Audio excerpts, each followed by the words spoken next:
Okay. So, good morning, good day to all of you because you are joining from different regions.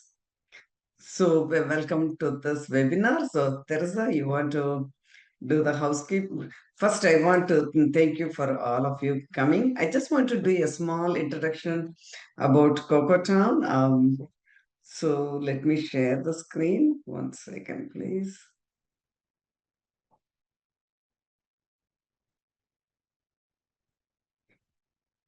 Yeah, it won't take too long. It's like just a 2 minute.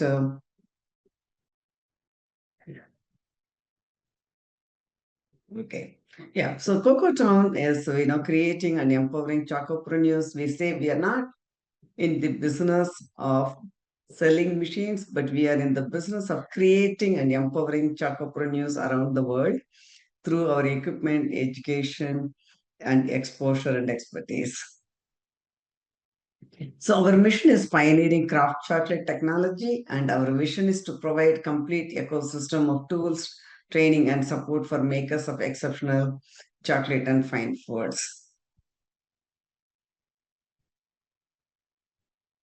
And then our story, by starting the business in 1992 as a specialty kitchen equipment trader, and with the name Inno Concepts is our parent company's name. And then the Inno Concept spirit grew into the Coco Town culture. So we started Coco Town name in 2008-9 after the recession. So this is a timeline of our history. So in 92 we started the business, but in 94 we introduced the Indian wet grinders in US and Canada. And then in 2005 we sold the melangers to the chocolate makers. This is the first melanger. And then in 2006 we started selling the commercial grinders.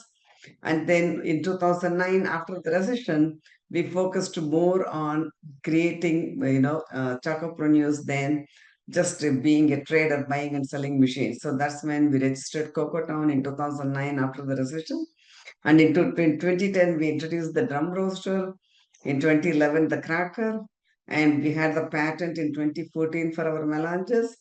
And also in 2014, we started the Bean to Bar workshop because those days we didn't have the Wikipedia or the Google this well or AI. Today, AI is a big deal. But those days, people did not know how to start. So we started this Bean to Bar workshop in different countries. And then Coco to Winnover was done in 2016. And then we had the patent filed for Winnover in 2017. So in 2017, we had the complete line of machines. And in 2020, we started the Empowering Chocopreneurs webinar series again for the COVID because a lot of people were stuck at home and the farmers couldn't even go to their field because of the restrictions in different countries. So we wanted to show them some kind of hope. So we thought use this time to bring some interesting topics and informative topics for the people. Fortunately, our contacts in the industry they were kind enough to give the free webinars, and people all around the world could join because of the Zoom. So we started it and we have done about 80 webinars so far, and even the past webinars, if any of you want, you can go to our website and request a link and watch them. So this is a brief history of our company. And now we also have the tempering machine, the tabletop tempering machine, and the bean cutters. So we have the all the tools and machines that you need. And we, like I said, we got the equipment, education, and exposure. Exposure is like in the international chocolate festivals, like Salando Chocolate. If you want to share your booth with us, please let us know. You can do for a fraction of a cost and get exposed to the world. And accessibility. We know our machines use low initial investment, and but at the same time give a high return on the investment. And it has a minimal footprint and basic knowledge is needed. You don't need to be like a very complicated machines. We make very simple machines that's easy to operate. And then farmer empowerment. So processing cocoa lets farmers escape commodity pricing, and then it can increases their income depending on if they want to do the semi-processing or fully processed. And we have the transparency and consistent pricing. All the customers are treated fairly and receive uniform pricing. And then we also provide assistance with financing. So you can look at our website or you can contact us if you need any help with that. And then product development. We believe in R&D, and also our machines have patents, and we are innovation driven company. The main, the difference between our company is when we come up with the new products or new accessories or new spare parts, they are backward compatible. So you can upgrade your older models without the need to buy a new model. And then capacity building. The same way we have the machines to just make 500 grams of chocolate as a hobbyist, or you can make a multi-million dollar, multi-million dollar company, you processing tons of chocolate. So we have the machines to process 90 kilos per batch or 100 kilos per per hour, 100 kilos per hour for the winnover. So depending on the process, we have the bigger machines. So you can build mini factories for major impact on local economies. So I want to just end this with Loka Samasta Sukhino Bhavantu. May all the beings everywhere in the universe be happy and free, and may the thoughts, words, and actions of my own life contribute in some way to that happiness and to that freedom for all. Thank you. Now I turn it over to Teresa. All right. Thank you very much, Mrs. Balu. Okay, so as usual, I'm tasked with the housekeeping. And what I'd like to let you know is this session is being recorded, so you don't have to worry about taking notes or you missed anything. Also, if you have a question, go ahead and put it in the chat for us as the question comes up, and we'll break in as the session is going and try to get your question answered. And if we miss it during the presentation, we'll circle back at the end and there'll be time for question and answer. You'll get an email in the weeks after that will have the links to the recording. It'll also have a survey. If you'll just take 2 minutes and complete that survey, we really appreciate it. It lets us know that we're on the right track. It will also give us insight into what topics you would like us to present, and you will get to help shape the future of the Empowering Chocolapreneurs webinar series. Okay, with that, what I'd like to do is, as always, start with a question to our presenter. And the question I have for you, Mrs. Balu, is talk to us a little bit about how, my question is going to be a little different. I'd like for you to talk to us a little bit about how your passion for this idea of cocoa is more than chocolate came about. Okay. See, we travel, to different chocolate festivals. I like to travel a lot, okay, but when the kids were young, I didn't get the chance to do it. But now with the cocoa business, I thank God every day that I have an opportunity to visit different countries to see what they do and taste different chocolates. It's like a heaven. You go to the cocoa farm, eat the fresh fruits, and also, when I went to the different chocolate festivals around the world, I was fascinated by the different things they are doing because it's not just the chocolate. Unfortunately, the chocolate is still like a expensive food. It's not like everyday food. It's still a treat or expensive gift. Usually, people buy chocolate to give us a gift because it's like $8, $10 a bar. So the chocolate makers, they have to make their business sustainable. So they have to find a way to increase their income because it's not a repeat purchase like a bread or something that people go every week. You go to the supermarket and buy the bread and the eggs, but chocolate you buy, I don't know, special occasions and to give us a gifts. So we thought, well, we should start collecting this information about how they're using the other parts of the cocoa. And then when we had the one of the bean to bar workshop with Mayari, she talked about something like cocoa is more than chocolate. I said, wow, this is a perfect title for what we are trying to do. So I asked Mayari, you came up with this wording, but can we please use this? Because this is so fascinating because people think the cocoa beans is only chocolate, but there are so many diverse things that we can do. So Mayari was very nice. She said, yeah, you can use it. So now it became, we started talking about cocoa is more than chocolate. So actually the name is coined by Mayari, so we have to give her the credit.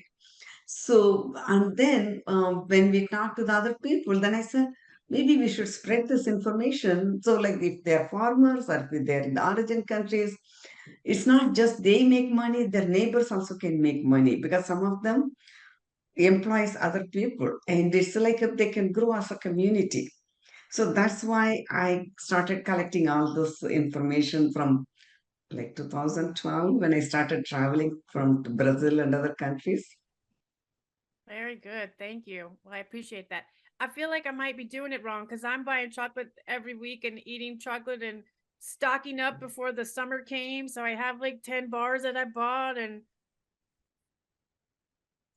See, you are supporting the chocolate makers, Teresa, but I don't know how many people do like that. yeah. Okay, Mrs. Balu, with that, it is our pleasure to turn the presentation over to you. And you already gave sort of a beautiful segue into Cocoa is More Than Chocolate. So here we go. Okay, let me share the screen again.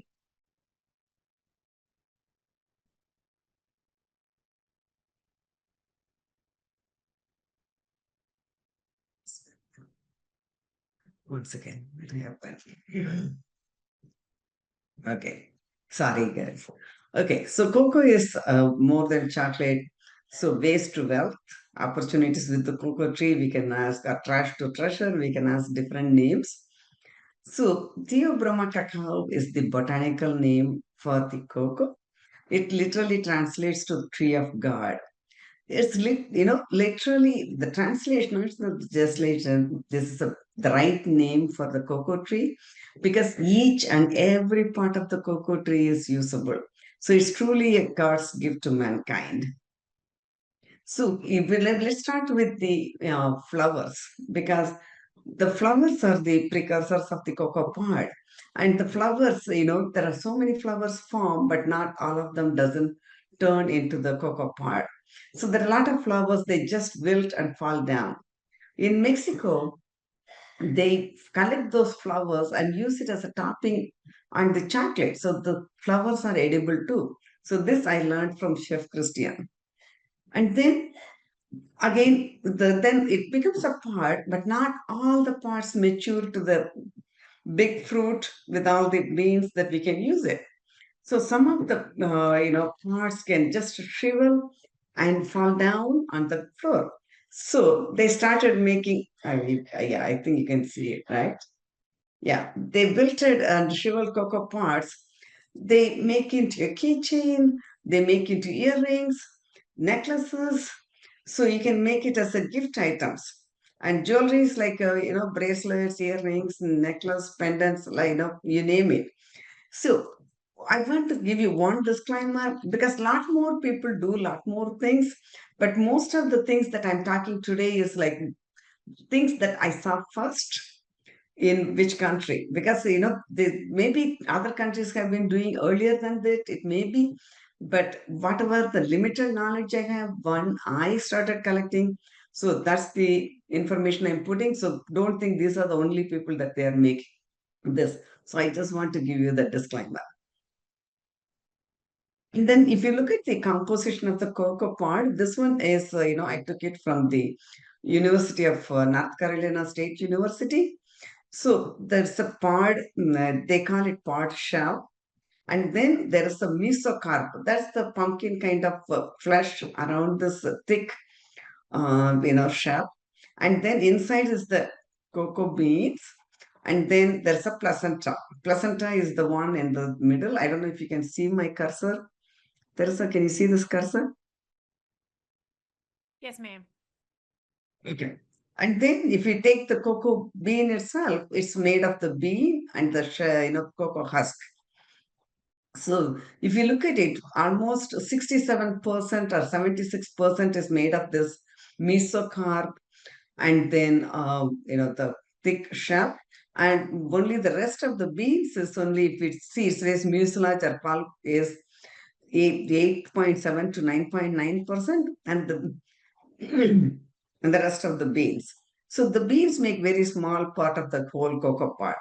And if you take the bean again, the husk makes the 21, sorry, the husk of the bean makes another 21 to 23%. So then very little nibs are left. The nibs are about 78 to 80%. So this is how so when you look at the big part and the amount of the nibs we are using in the chocolate is very little, just when compared to the only the part, not even the tree we are talking about. So now how do we use this cocoa pod? So in Ecuador, I saw that they use the dried cocoa pod for decorations and handicrafts. Here, what they did, they carved a small opening and took out all the flesh, and then they made a nativity scene. I just want to show you. I don't know if you can see the well. Um, so this one, I want to just tell a like interesting story. We used to put it in a display in our old office. And one day Teresa came to the office very excited. She called me, come, come, come. And we went and saw the sun rays were hitting only the Jesus in this nativity scene. We were so thrilled. It was like a blessing from heaven. So this is the one day I got it from Ecuador. So they use the dried parts, but now this was bought about 12 years ago. So those days they were just finishing with the lacquer or the varnish they call it. But nowadays decorate these cocoa pots in Mexico with the colorful paintings. And also the cut dried cocoa pod can be used as display bowls to display your chocolate or beans, whatever you want to display. And then the cocoa pod shells are also converted into chocolate briquettes for fuel in Philippines. So because otherwise it goes to the landfill, and since it's like a different shape, the water logs in, and sometimes it can attract the bugs. So this one prevents that problem, and then the chocolate briquettes are used for fuel. And then the Yeah, the skin of the cocoa pod is so thick and it's usually thrown out with the rind. But in Africa, they also burn it to make black soap. And then in Mexico, I have seen that they cut the skin into, because the skin is like I don't know, you can see like a 2 to 3 millimeters thick when it dries. So they cut into different shapes and then they make it to hair ornaments, earrings, pendants, etc, and then they dip it in like different colors to make it colorful. And if you have artistic, so you can make the designs and make that nice ornaments for selling.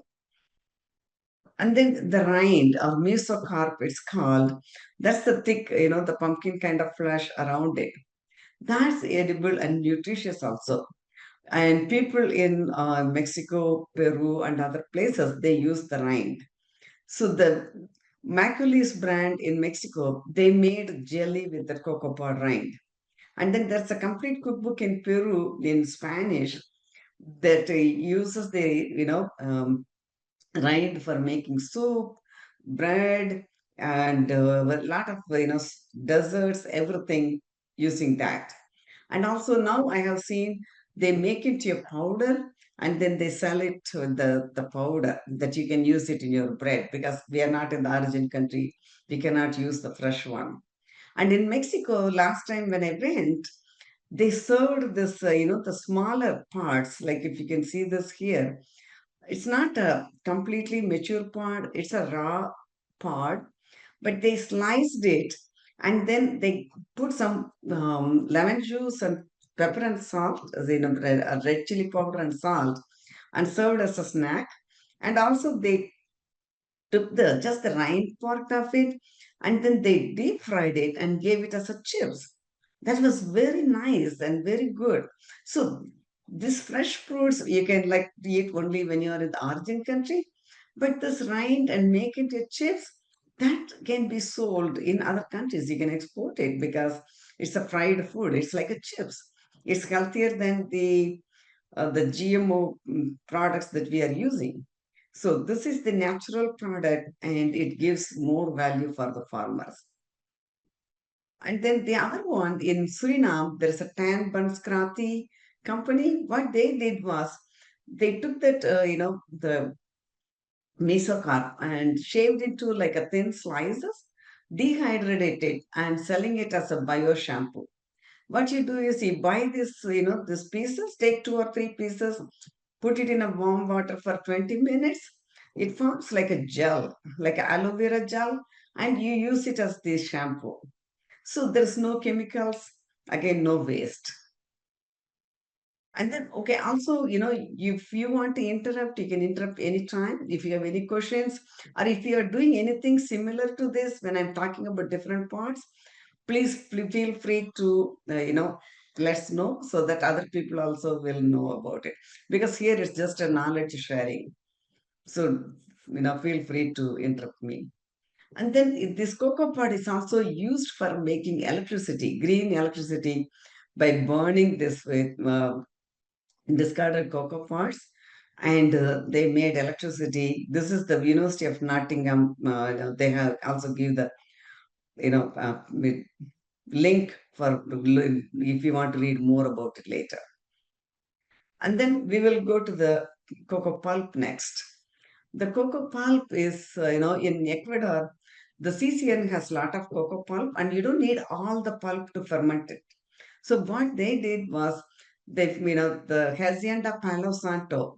That's the first time I heard in Amsterdam, in Chakova, they gave a presentation on other uses of cocoa. And they said they collect the extra pulp and they freeze it, and then they sell it in the pouches, and they use it in the ice cream instead of the pectin. See, pectin is sometimes they use chemical pectin, but here it's a natural. And she said that's nutritious, tastier, and healthier. And I believed it because she also gave us some chaga, the ice cream to taste it. That's really heavenly. And then they also use it in yogurt, juices, and smoothies instead of gelatin. Because here nowadays the gelatin comes from the animals, and a lot of vegetarians are, they cannot eat that. So a lot of foods we cannot try. But when you use the cocoa pulp, it's a great boon for the vegetarians and vegans. So you can promote it as a, the vegetarian friendly, yogurt or vegetarian friendly smoothies, ice cream, everything. And Alberto Sescas, he is a fermentation expert. He's from Europe, but he lives in Brazil. He has done a lot of research on cocoa. And he, making the smoothies with cocoa pulp to make it thicker, and replaces yogurt or milk for vegans. And Chef Nancy from Mexico, from the Maculis brand, she uses the washed pulp for jams and jellies, because in Mexico they use labado beans for their drinking chocolate. And then, so when they wash the pulp, so it's usually goes to waste, but she found a way to turn it into jams and jellies. And the cocoa pulp also, uh, what they do is once the fermentation starts, they collect the draining fluid within 2 hours, and they sell it as cacao juice. So here it's called the cacao fruit juice. I don't know if you guys can see it very well. And then also they sell it in the pouches. And Kova is a company that sells them like a carbonated or uncarbonated drinks. And then cacao vinegars are made with cocoa juices in France, Philippines, and other countries. And then Alberto Sescas also, what he found is he can extract 29 fruit flavors and 13 aromas from fruit pulp for selling it as a perfume. So you can have the natural perfume. He just found these fruit flavors from the cocoa tree without adding anything. He just extracted those flavors. And then freeze-dried cocoa pulp is used as a cocoa sugar. So again, this is from Kova. And I have also seen, this is from Kova, but the first time I saw the freeze-dried cocoa pulp is in Brazil, and it was whiter in color, and they call it cocoa sugar. And they made the chocolate with the same sugar, the pulp sugar, and the beans. So it's the real true 100% chocolate this time. And then, so this is the slide from Albertus that he presented in Chakova in 2018. So it talks about what all the flavors that he could get: citrus, mandarin, tangelo, soursop, peach, plum, yellow fresh fruit, mangosteen. everything he could be attracted. The same thing with aromas for the perfumes. He could get rose, lily, jasmine, violet, cinnamon, vanilla, mint, licorice, everything. And he said there is no jasmine trees close by. It's not coming from the other one. It's inherent in the cocoa. And then next we will go to the cocoa bean. So the cocoa bean itself, usually we are getting the fermented beans and then using it. But like I said before, in Mexico, they use the lavado beans or the unfermented beans, and they believe that has more nutrients. And not just their belief, but now the science has validated it because nowadays, we want to have the scientific proof for the age-old wisdom. We don't just take it for the sake of it. We want to have somebody else to approve it. But now they have found out the unfermented beans increases the stem cell production in humans. So people suffering from like a cancer or autoimmune disease or the neurological problems, they eat these beans or the chocolate made with the unfermented beans. They get better mood and they get stronger, and it gives a healthier. And so he creates 80 plus different kinds of chocolates and healthy snacks in the cocoa farm in Brazil. And then Carlota chocolate in Colombia, they also sell that, they call it antioxidant naturalis. And okay, so this is the one they made it. They processing beans, and this is pinkish powder. So you just put it in water and drink it. So they say this has more antioxidants. So they process it in a way that increases the natural. It expresses the natural antioxidants that's absorbable by the body. And then cocoa bean as a snack. So whole beans, we can be mixed with the ingredients. So the first time I saw this one was from Good King brand. So they had sweet and savory varieties. So they for employed women to peel the husk so that the whole cocoa bean, and then they dipped it in different flavors and they sold it as a snack. And in Brazil, this pastana, they call it amanitas do cacao. And this one with the cocoa beans and the pulp dehydrated and covered with the cinnamon, sugar, and coconut. And again, this is like a snacking. So the people will eat more snacks than the chocolate. And also, the another advantage of all these products is they don't need refrigeration and they don't need special shipment. So you can ship it anywhere, and cheaper. And also, it has a better shelf life, and you don't have to worry about going out of tempering. And then the 36 Foods in Nigeria by Sana Steamers, she created something called Garinola. In Africa, tapioca is their staple food. They use like a tapioca in a lot of their food, like they call it fufu, and they make like porridge or the meal and bread dough, and then they eat with the sauce. And then instead, what she did was instead of granola, she took those tapioca pearls, and then she infused it with, she added the cocoa nibs and other foods, other ingredients, and sold it as a breakfast. So granola, and she made it Garinola. Gari is the word for yuca in Ghana and Nigeria. So she made Garinola. So that is, does not need cold storage or tempering. And then people were buying every day and it's affordable for everyone. That's the major thing. It has to be affordable so people will come back and buy again and again. And then, oh, okay, this one we already saw the jewelry from Coco. Okay, sorry. And then the selling the nibs.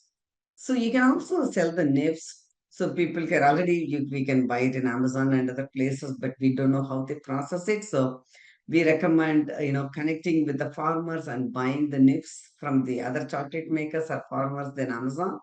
So there, you can use these nibs for smoothies and eat with the cereal, use as ice cream topping or chocolate topping, and then sell to other bean to bar chocolate makers.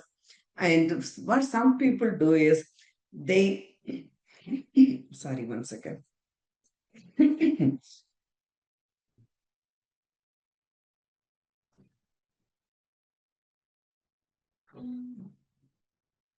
They, give the nibs to the wineries. So the wineries put the nibs inside their alcohol for infusing the wine with the cacao flavor.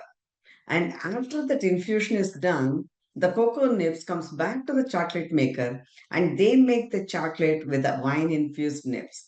So it doesn't go waste, but at the same time, it adds flavor on both the ends for the winemaker and also the chocolate maker. So they get more value by doing this. And also they make the whole nib squares into a snack. So Della in Ghana, she makes nib squares called Cocoa Crunch. So she takes the raw cocoa nibs and sugar syrup and uses the other ingredients like a ginger, coconut, peanut, sesame seeds. So that's another one. It's a snack and it doesn't have any preservatives. So it's a wholesome snack that even we can give it to the kids.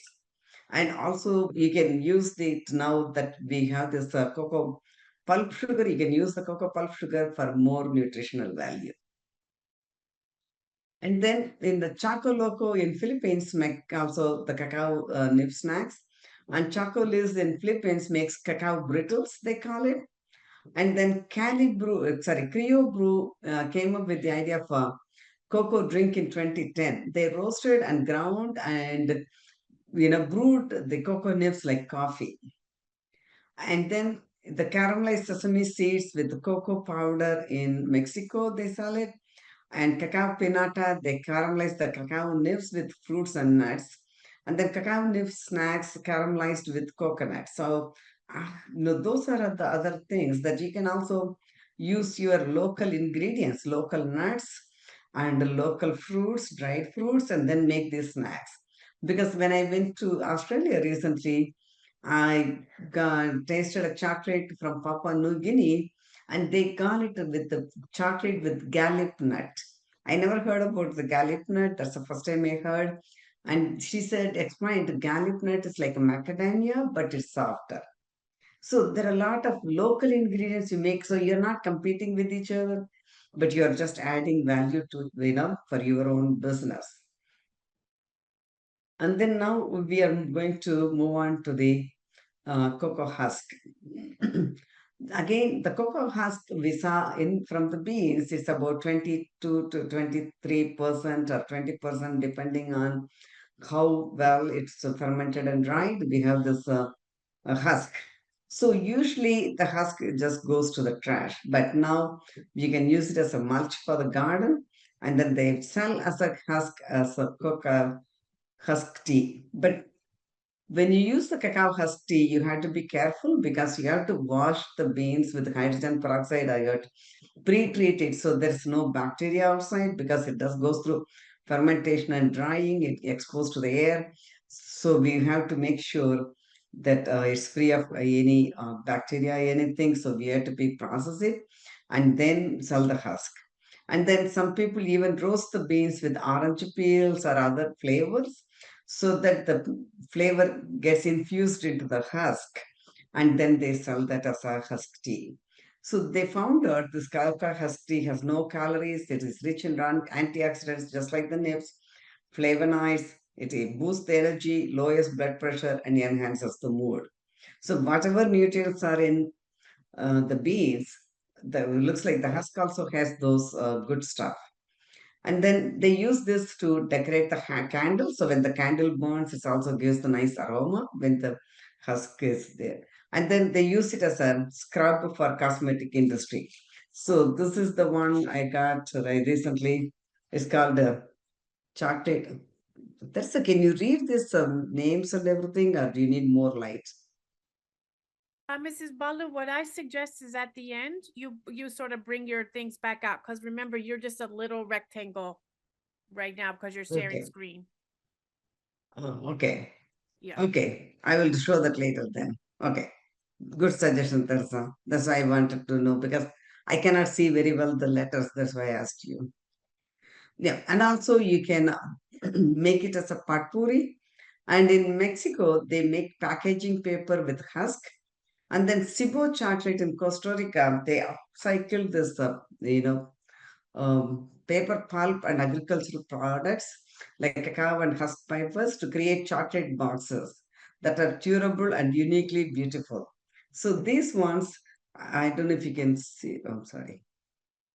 So they looks like a marbleized texture into that. It looks very nice because it's a natural texture and natural color. So they make like the box looks so nice, and it's created from the waste. And then somebody was working, the she said she used this is Jody White, from LinkedIn post in 2022. She said she has been working on cocoa to commercialize the waste. So what she did was she made into a shell powder, cocoa shell powder, so to be used as a food additive for flavor and nutritional fortification of foods. In our testing, we have found our powder to be similar in taste to nuts. So fine husk powder is also used in baking in Australia. When I went to Australia, I saw they use a lot of husk, and they also I heard in Samwa we used to call it Samoa, but they call it Samwa. In Samwa, they make all their drinks with the whole thing, not no, with the husk. They don't remove the husk. So they make the drinking chocolate and everything with the husk. So, but they also sell this fine husk powder that they can use it in the bread and cookies and other places. Then, this is again from a well-tempered post from Andre Cavalcanti. He said the cocoa husk is used to ripen cheese and infuse some flavors. So what they do is when they take the ball, the block of cheese, and then they roll it in the cocoa husk and then let it age. So all the nutrients from the cacao husk goes into the cheese. So, that's another thing that you can do. Like if you have this, the dairy farm close to yours, you can make a collaboration with them and you can supply your husk and they can get more benefit. Because when you go into collaboration, the one thing I learned is always ask what you can do for them. Then they will give you value for you. Don't go into the saying what is in it for me. See how you can help others, then others will help you.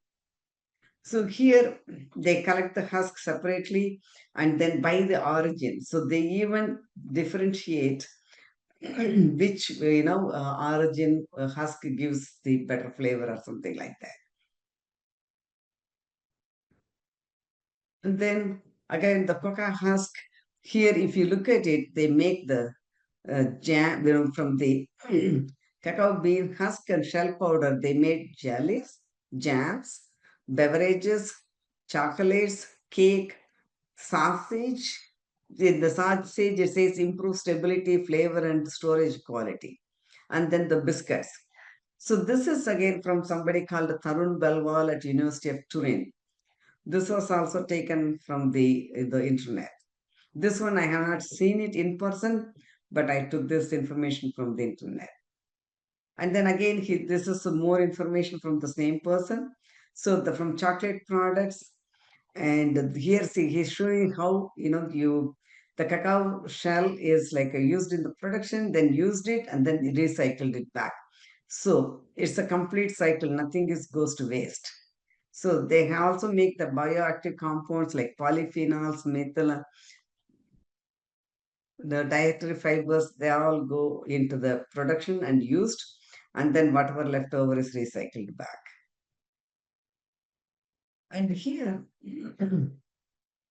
this is from Frances Beckery's post.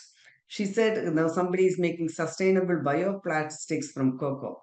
Here, they even gave the steps to make the plastic because now we know how the plastic is not good because they even found in people's bloodstream, though it's everywhere in the world, and it takes years and years, eons to disintegrate. But now they want to do the bioplastic, which is more degradable and doesn't cause any harm to people. So this was again made by Alan Calmont in Brazil. So they use the vegetable filler from cacao husk to make bioplastic that's biodegradable. And then the other things is cacao bioplastics is also done in Vietnam. They come use work with another company and they have successfully piloted a biodegradable cocoa they call it like a plastic, so they call it cocoa pla. So they use the products from cocoa husk. And in Taiwan, cacao fiber fabrics are made.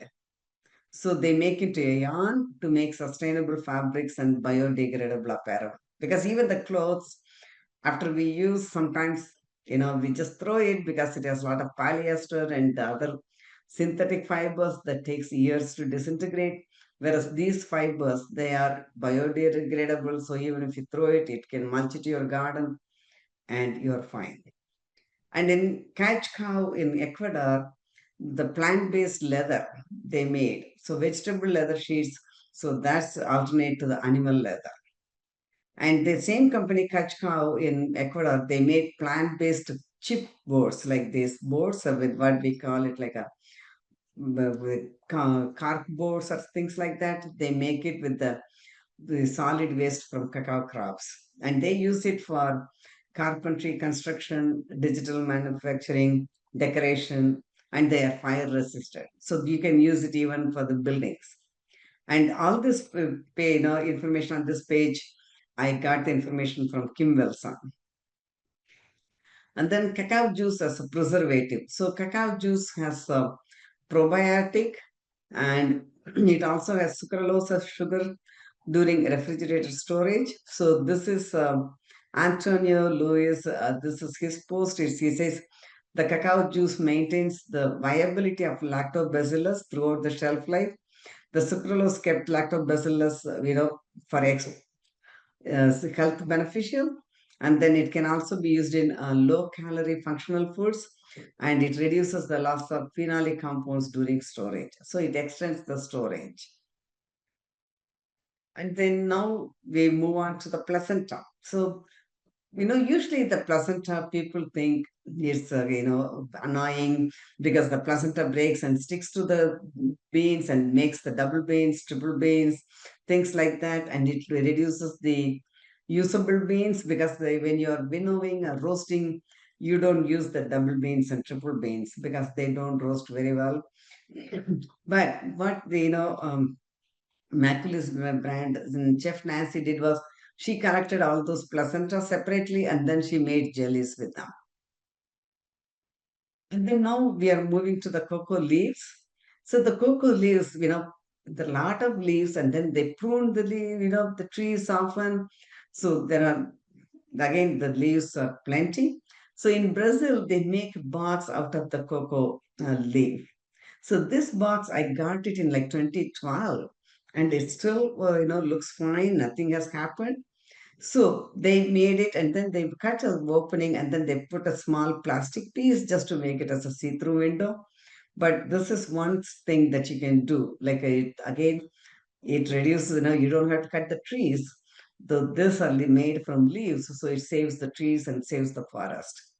And then in Philippines, they made the lampshades and they used it for, table decorations and all kinds of things with the dried leaves. And they also process cocoa leaves to use as a chocolate wrapper.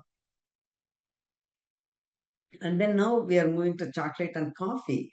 It's the same like, the cocoa beans. Coffee beans also has a cherry outside and then only the seeds they are using for consuming coffee, whereas the cherry is thrown out. That cherry is also called cascara, just like, the cocoa husk is also called cascara in Spanish. But that cascara can be used to make chocolate. The Latvia, they make a cascara chocolate from, this I got it from the coffeepixels.com website. And in India, they use coffee and chocolate together and they found it's an alternate for the 5-hour energy shots, which are more, dangerous because sometimes it spikes your thing very fast. Whereas this one, chocolate and coffee together, you can consume. It doesn't spike it that fast, but at the same time, it gives you the benefits. And they found out using coffee and chocolate improves concentration and cognitive abilities. So in India, the M&M chocolates were sells well during the exam times because the students like it because they can we can eat the healthy thing and remember what they did because it has the good concentration. When they study, they can retain what they study. And then the other foods from culture. So the 36 foods in Nigeria, they combine chocolate with the local ingredients, and then like coconuts, peanuts, cashews, cassava, and to make granola. And also they made lot more foods because she called it 36 foods in Nigeria because there are 36 states in Nigeria. So that lady Sana, she came up with one food for each state so they can get more benefit. So this is another thing. Also, this granola, you can use it in ice cream or yogurt as a topping or a snack in cookies, energy bars, and more. Then art with chocolate. So we make chocolate, and then sometimes you can say, "Oh, the chocolate turned out well. I don't want to sell this. Why do I do it?" You don't want to throw it down the drain. So this one, there's a called chocolateart.org. What she does is she uses those chocolates to make paintings. So she paints the portraits of the farmers with the chocolate and sells them and gives the money back to the farmer. So, but here you don't, if you don't have that kind of artistic skills, but still okay, you can use those chocolates and invite kids to come and make art with the chocolate. So it's healthy, it's not toxic for them, and it doesn't go waste, and it's some activity for them and some additional income for you.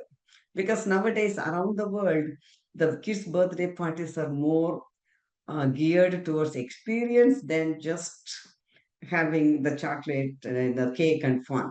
So now this one is like even we can do it for adults, like interactive sessions or team building sessions. You can use this chocolate to use as a painting. And then the miscellaneous things, the Mindo chocolate in Ecuador, they call it cacao barbecue sauce. So they use all parts of the cocoa tree, from fruit to the chocolate. And then Quetzal cacao in Panama, they make whole fruit cacao candy. And Pridi cacao Favier in Thailand, they make cacao cola. It's a soft drink, like, instead of Coca-Cola, they call it cacao cola because they use cacao. And then David Greenwood High from UK, he has come up with Guy's chocolate spice mix. It's a bold, ancient blend with fire, depth, and storytelling in each spoonful.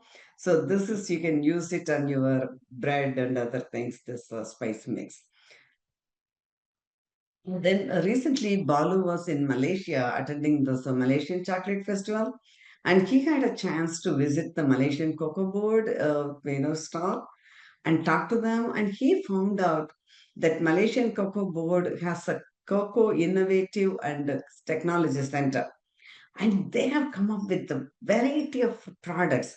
And they do not just come up with the products, but also they teach the farmers the technology and the methodology, and they give them the recipe or the ingredients.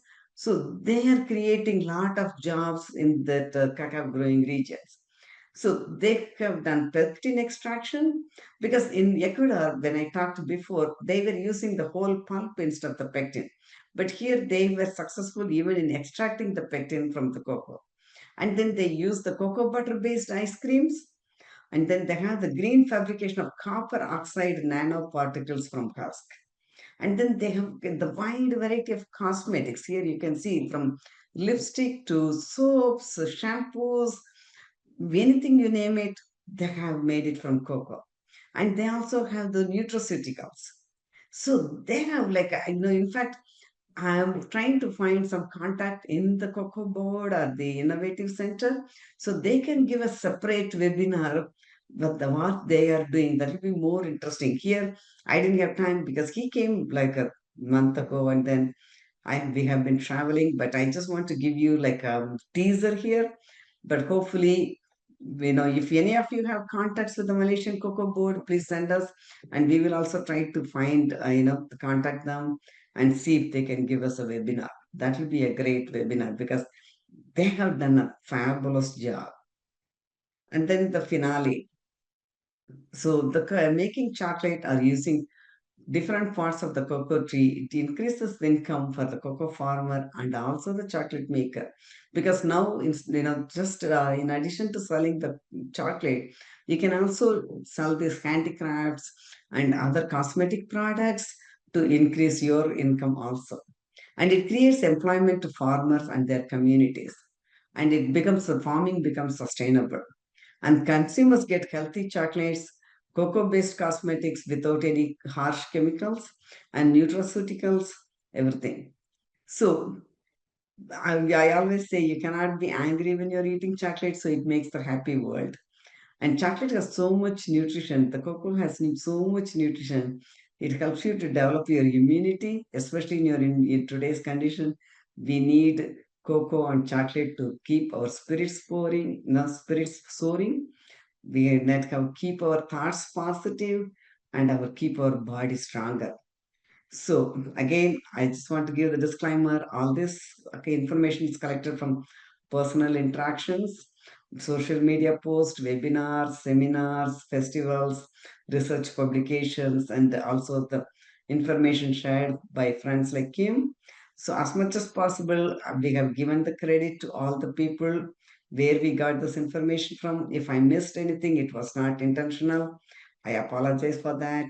And we just, like I said, more people may be doing the similar things. If you know anything, please feel free to share. And we are thinking of, trying to build an archive with all this information so anybody can access it and use this information later on. And if you have any questions, you can reach out. We are available on the phone, website, email, Instagram, Facebook, and LinkedIn.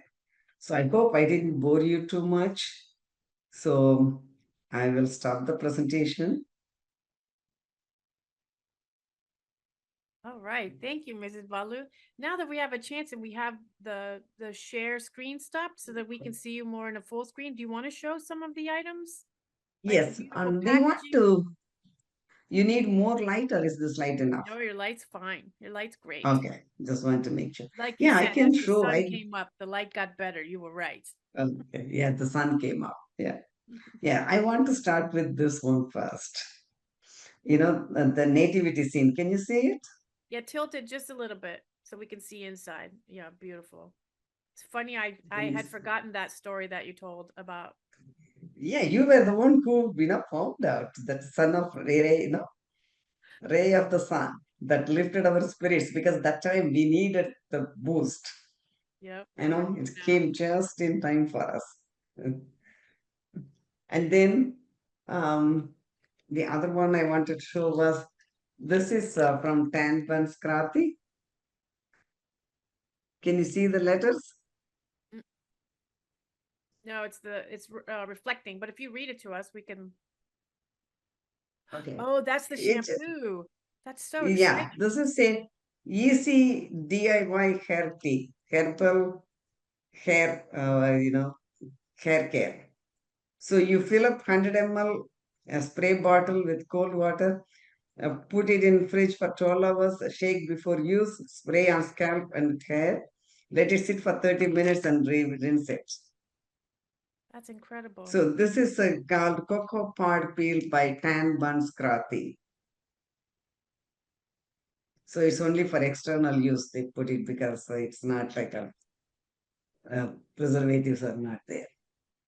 And then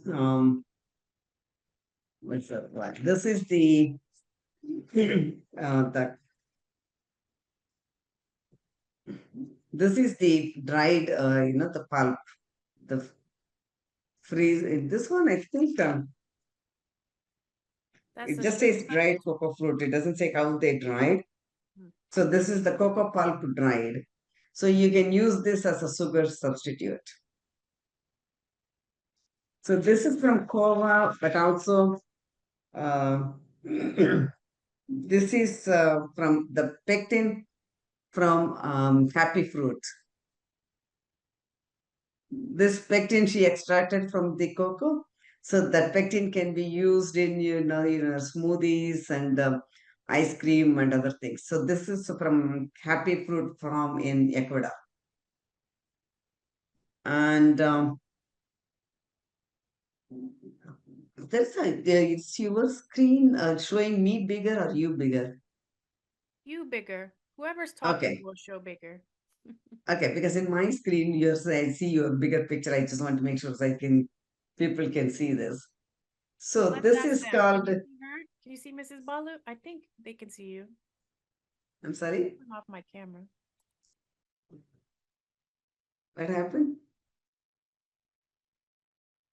I was just asking the audience, and then I decided I would turn off my camera, so there's no possibility that they see me bigger than you. Oh, okay.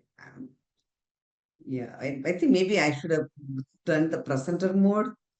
So, because right now I'm still seeing in a small window myself. So, but as long as people can see it, I just want to make sure it's okay. Mrs. Balu, this product that you're holding now, did you get that locally or in your travels? Um, this one cacao fruit drink, I found it in Sprouts, I think. What? I don't know where I got it because sometimes I buy outside, sometimes locally. No, no, sorry. This is from Kumasi. This is from Amsterdam. I went Chakova, bought it. This is from Kumasi. This is from Africa. So they make the cacao fruit juice. No, it's not available locally. Sorry. And then this is the chocolate body scrub from Australia. This is from cocoa. And then, yeah, this is the other one, the cocoa pulp from Kova. And then they also sell it in pouches. And this is they call it antioxidants del cacao. This is from Carlota chocolate in Colombia. So you can see the powder is pink. Even though the cocoa beans usually they are brown, they made it a pink. So I think you can also make pink chocolate with this.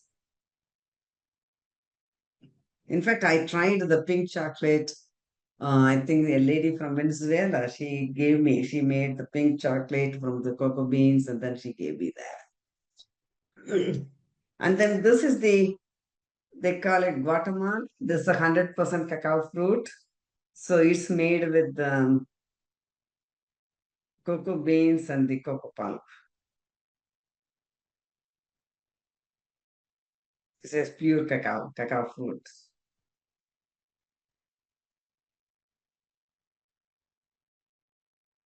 So this is from chocolate tree. The cacao fruit is from Guatemala. Sorry.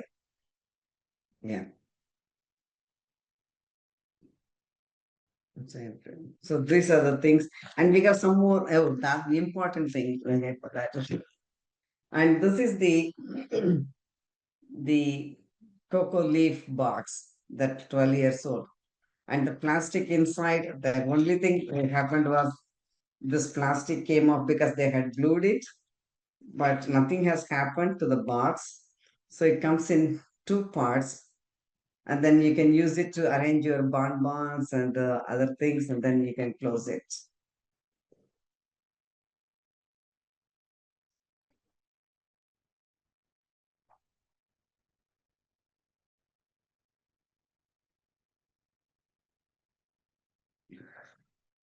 And then this is the cocoa leaf. The right now it's rolled up because they're using it for the sometimes in the origin countries they make the chocolate into rolls, but the point is they can make the cocoa leaf into packaging. Okay. And then the last one is this. This one I got it from uh, you know um, from UK, Sophie, and this is made with the cacao husk and some resin, and then they made into a plastic, and then they can make it to different kinds of ornaments and stuff like that. Okay, there's a Wow, so many great ideas. Okay, we have plenty of time for questions, comments. If you'd like, there is a raise hand feature at the bottom of the Zoom screen. You'll see a hand. And if you'd like to use that feature, we can open your mic and you can join in and we can have a conversation. Or if you want to just type your questions or comments in the chat.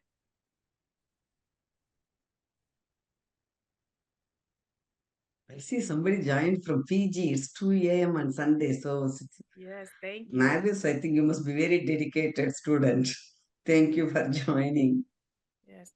As a crafter, I love the application of I made part of my college studying in college, I was a paper maker, and the application of of the cocoa husk for paper making is very intriguing, and then the pulp as a sort of a binder, that's also Right. very intriguing for making paper. And making paper is a very simple process. You need just a blender, whatever you're going to use to make the paper. You can make paper out of recycled. I used to make it out of recycled junk mail. Oh, So I would take the interesting. recycled junk mail, but you can then add the the husk. If you wanted to add the husk, you can add the pulp, which would be a nice binder. So those byproducts, I was intrigued by that concept of using them for making paper. You could probably use it in, putting a band around your wrapper. Maybe not specifically wrapping the chocolate, but you could if you have some, plastic wrapper around the bar or around whatever the product is. Let's see, any questions coming in?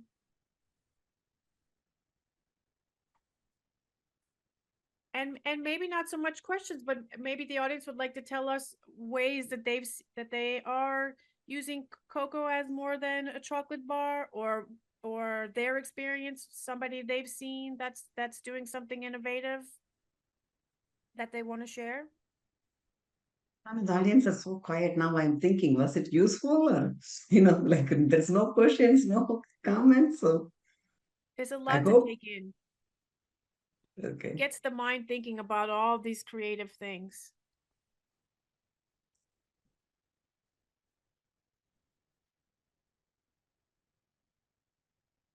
And you don't even have to have a question. You could put a comment, let Mrs. Balu know that you found something useful. Was there some thing like me, how the idea of making paper sort of got my mind going? It also gets me thinking creatively about, I was able to buy some cocoa pods and I dried the pods. So I have these, cut in half dried pods. What am I going to do with those?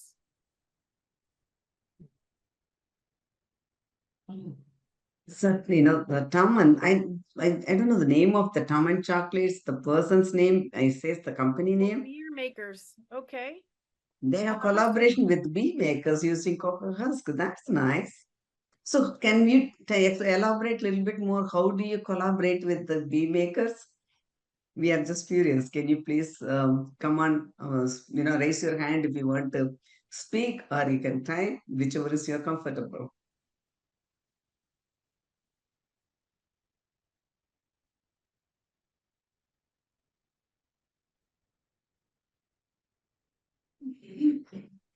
Aha. So they use it in their beer making process.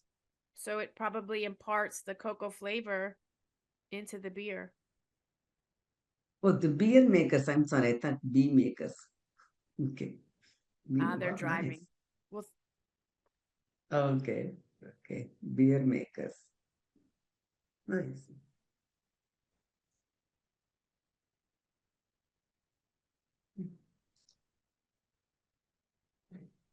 Sita says, Yeah. yeah, it's a lot of information, and she's gonna try to use the leaves. That's nice. Yeah, let's know how, how did you make it and how did it turn out? Yeah, if you're sharing on your social media and tag Coco Town, so we can see what you did.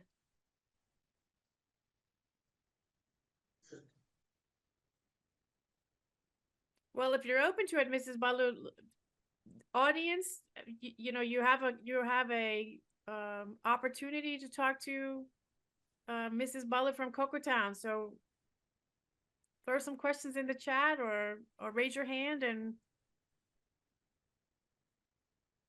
it's not every day that you have her as a captive Mm. where you have the opportunity to ask any questions. Did I see that Dr. Balu is here with us? Maybe he could come in and talk to us a little bit about. I wanted to see that the Malaysia poster a little bigger so I could see what they were doing. Maybe we could talk You a want to little see the bit. poster bigger? Yeah, I can do that. 1 second. So we could see what They did a they're doing lot in of Malaysia. things. It's like very impressive. Mhm. Let me see if I can find the picture and then make it bigger. Nice. She's asking if you want to talk about the Malaysia Cocoa Board and I mean, it's unbelievable amount of work the cocoa board has done in Malaysia.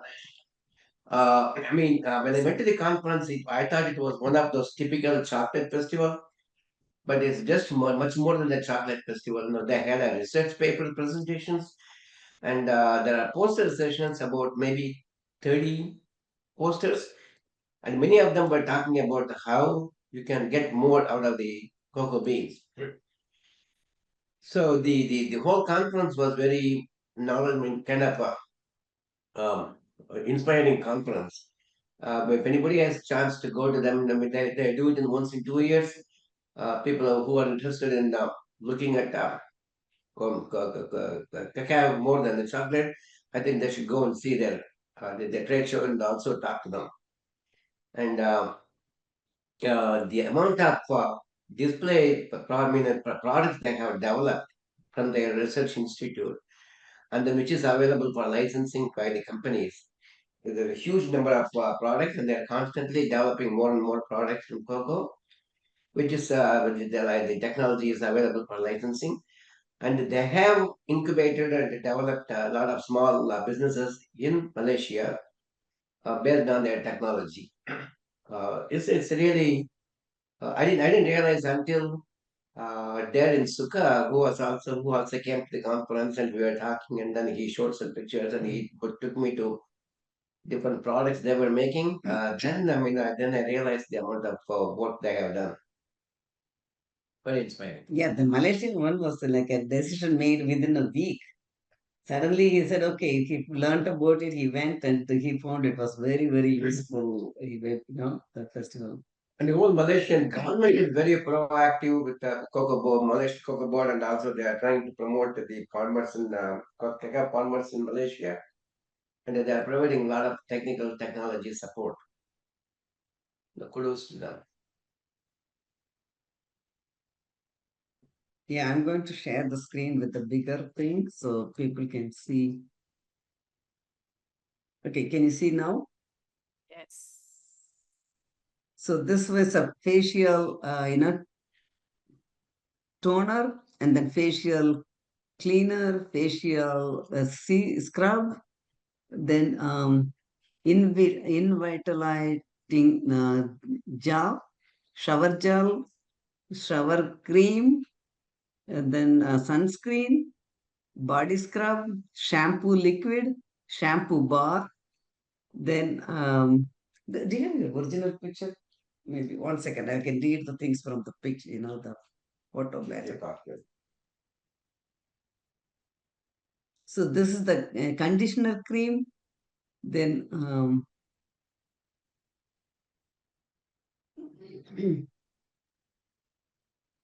So many sort of external cosmetic skincare application. Yeah, then the other one is detoxifying mask. And then this one is a brightening serum. This is a loose powder. And this is a liquid foundation and sunscreen. And this is a hair styling and mini lipstick. And then bio action plant Bro. no, yield, yeah, plant yield and protection boost, and then cocoa face sunscare, and then they also have cocoa bean shell extract powder. And then they had was the nutraceuticals. They have a chalk keto, chalk probiotic, sugar-free cocoa spread, hazelnut panned dark chocolate, cacao energy bar, high antioxidant chewable tablet, cocoa polyphenol extract, green kova theobroma cacao green tea, specialty chocolate floral flavor, specialty chocolate fruity flavor, cocoa butter paste ice creams, and then mayonnaise. So they have done like ton of products.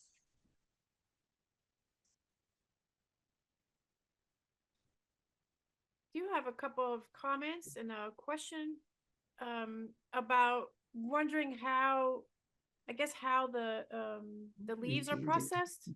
And maybe Raina, if you want to give a little bit more specific about what you'd like to know, it's possible Mrs. Balu knows what what they did to process the leaves, like for the packaging. Packaging, I don't know how they processed it because, like I said, I got this like 12 years ago or 13 years ago now. But we should be able to find out. If they're interested, we can contact them. This box, the Brazil box, we got it as the welcome gift from Brazil when we went like 13 years ago. So, but we see there somebody is asking how did they make it. We don't know. All I know is it's like very stiff. So they must have put something. I don't know. I can see the leaf veins. So it's not like they did not pulverize the leaf because I can see the big veins, small veins, everything. So, but I don't know how they made it thick. So I don't know. Maybe they took some few leaves and pressed it together. That we don't know. I think Because that we time might I have to just collected it. I didn't ask all the questions. do some experimenting. Yeah, those kind of creative things, that's sometimes how you have to do it. It's yeah, kind of intriguing because if it's a dried leaf, it might be brittle. So maybe they wrapped it while the leaf was still pliable, and then it dried on the. I don't know. It's very intriguing. I don't have access to cacao leaves, so I can't experiment with it. But I'd love to hear. We'd love to hear if someone's going to do that, and then let us know. We can share it. Yeah. I also think of other applications like at the local farmers market. There's a gentleman that's selling extracts from the different mushrooms and how that has a great all the great medical benefits. And my sister got some and she said it tastes really bad.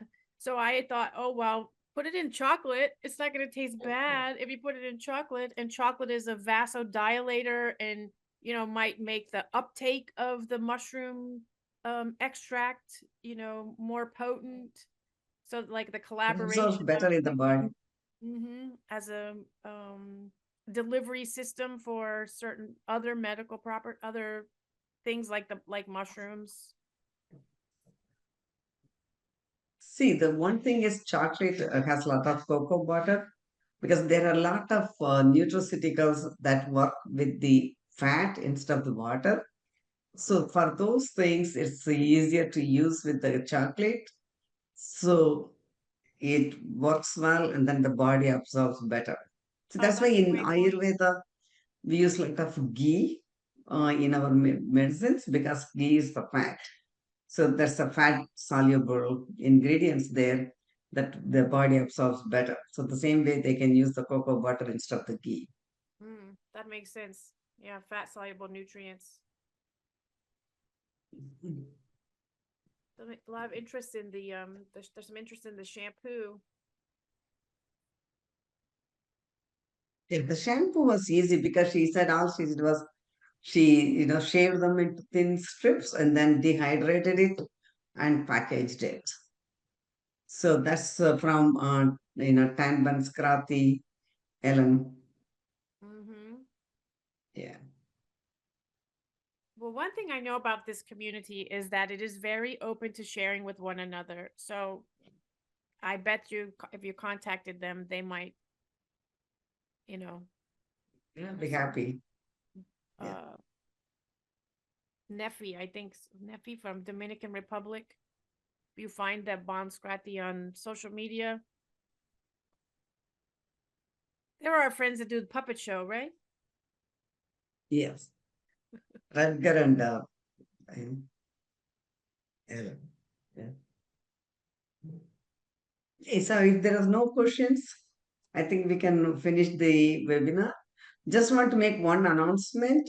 There's a Salanto Chocolate Mexico is happening in Mexico City, September 3 to 6, Reina. Correct the dates if I'm saying it not right. And then following that, there will be a Bean to Bar workshop in Spanish in collaboration with Coco Town and the teacher Reina and um, Iban from Mexico will be teaching. So anybody is interested, they can contact Reina or Coco Town for more details. Wow, that's very exciting. Yes. Yeah. It reminded me from a bean to bar workshop that we learned about taking the oatmeal after you're done making your chocolate and you pour it all out and you put the oatmeal in and run it in the melanger and it collects all the chocolate and then you have chocolate oat like Yeah, granola. you make oatmeal even you can boil it and make it like Make it into oatmeal. the Yeah, yeah. I put the cocoa powder in my mom's oatmeal sometimes. Yeah. Okay. I have to be careful though, because she likes to feed oatmeal to the dog. So I have to tell her, don't, not this one. Okay. Well, I think Mrs. Butler's Okay. going to close it down if we don't have any more questions. Sita says thank you. Thank you all for coming again. I want to know. I know, like people are waking up at middle of the night to watch this. We are really honored because our webinars will not have any meaning if there are no audience. So you are the audience that keep us going. So thank you so much, and have the rest of the week. A very blessed, blessed day. And Loka Samasta Sukhino Bhavantu. Thank you all.